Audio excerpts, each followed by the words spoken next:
Thank you very much, Attorney Paula Lane. Naimbang bigat ken agsapa kada tayo amin na po. Magandang umaga sa inyo lahat. I would like to forego with the traditional greetings for the simple reason that all our special guests were recognized and acknowledged early on. Let me just express our thanks to, first of all, to Director Melvin Matibag, now represented by AD Eric here.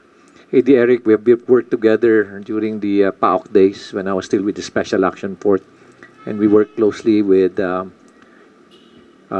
Director Luigi De Lemos, yan, si AD Mercado, on dito sa anti-drugs at sa anti-kidnapping. So, we know each other personally. We'd like also to kindly convey my personal thanks to Director Melvin, Chief of Staff Emil. Maraming salamat at nandito kayo ngayon. Of course, the entire team of NBI. Siguro the best term to describe today's event is the word finally. Finally, you know. And I was really, touched by the words of Aaron here when he mentioned historical event. Siguro dagdagan natin historical, sentimental, and emotional event. I remember when I was still invited to deliver a lecture dito to the cadets dito to our NBI agents. Naawa ako dito sa NBI. That was about 15 years ago. Kasi dilapidated yung kanilang academy, dilapidated yung kanilang mga classroom, yung mga opisina nila talaga. Nakakaawa. Nakakaawa. Alam niyo, despite the fact na napakaganda ng kanilang performance, and these are really distinguished investigators, pero nawawala yung iyong dignidad at iyong pride kung yung facility mo naman substandard. No? Naku, nabanggit ko na naman yung word na substandard. Anyway, kaya I sympathize with NBI, being also we have a very close partnership with NBI when I was still with the SAF and when I was still a CIDG. Nakita ko yung kanilang professionalism, kanilang competence, especially in the field of investigation. I also worked with them during the investigation of the NIA anomaly. Billions and billions din sa mga pinagnanakaw nun. No? So, when I spoke about dignity and pride, I remember si Regional Prosecutor Joy Marie, na ako rin naaawa sa kanya. I wish I can provide her a space, an office. No? He's a regional prosecutor. Kita nyo, wala siyang opisina. Ang hirap talaga kung wala kang maayos na workplace. No? And that influences the pride and, of course, the behavior of the people in the organization. No? Kung wala. Kaya nakakatuwa na isipin na napakaganda nung plano. Sana kung nung itsura ng plano, yun din nakalalabasan. And with now that DPWH is now transforming into an efficient agency, I'm pretty sure na kung ano yung nasa plano, yun din na masusunod. And to think na si Itong Tan pala ang contractor dyan, malamang ganyan na itsura. No? Ano ito? Okay.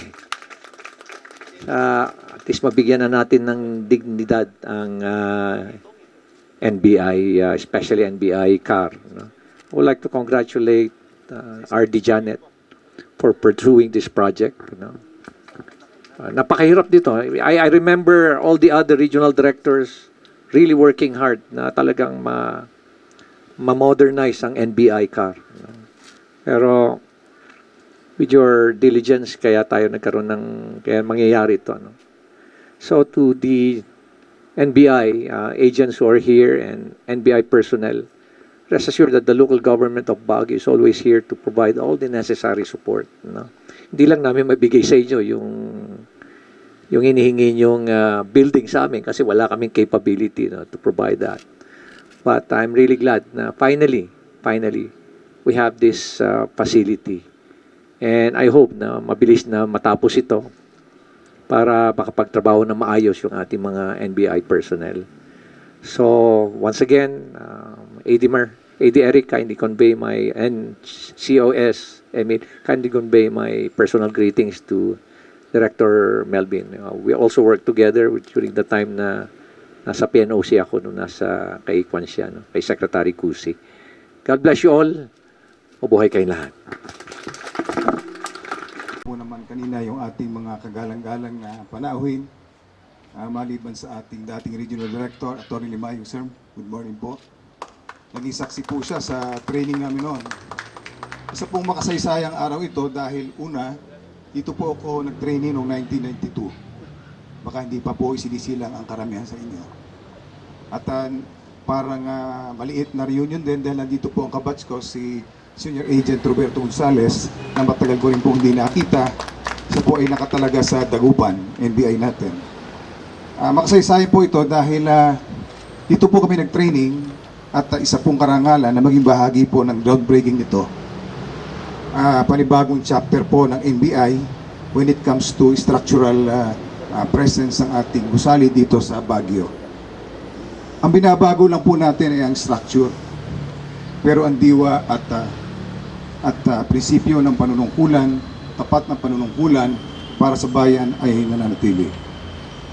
Maaaring may dumarating na mga opisyal, nababago ang mga namumuno, pero isa po ang nanatiling matatag, matibay, at ating pinagmamalaki. Ito po ay ang marangal at tapat na paglilingkod sa bayan. Ano man po ang maging kapalit nito. Hindi po lahat ay nabibigyan ng pagkataong manungkulan. Hindi po lahat ay nabibigyan ng pagkakataong mamuno. Hindi po lahat ay nabibigyan ng pagkakataong ipakita ang pagmamalasakit sa kanyang nasasakupan. Ito po marahil ang pagkakataon nating lahat ng NBI, ng mga kasama nating sa gobyerno na nandito upang sama-sama nating ipagdiwang hindi lang po yung groundbreaking, kundi yung pagpapatuloy po ng ating pagpupunyagi na maghatid ng tapat at matibay na panunungkulan sa ating mga kababayan. Sa pamumuno po ni ating Director Matibag, at ng Regional Director natin dito, si Attorney Janet Francisco, ako po ay nakasisiguro na ang mga adhikain at prinsipyo ng NBI na matagal nating iniingatan ay magpapatuloy at magiging higit na epektibo para sa bayan. Maraming salamat po.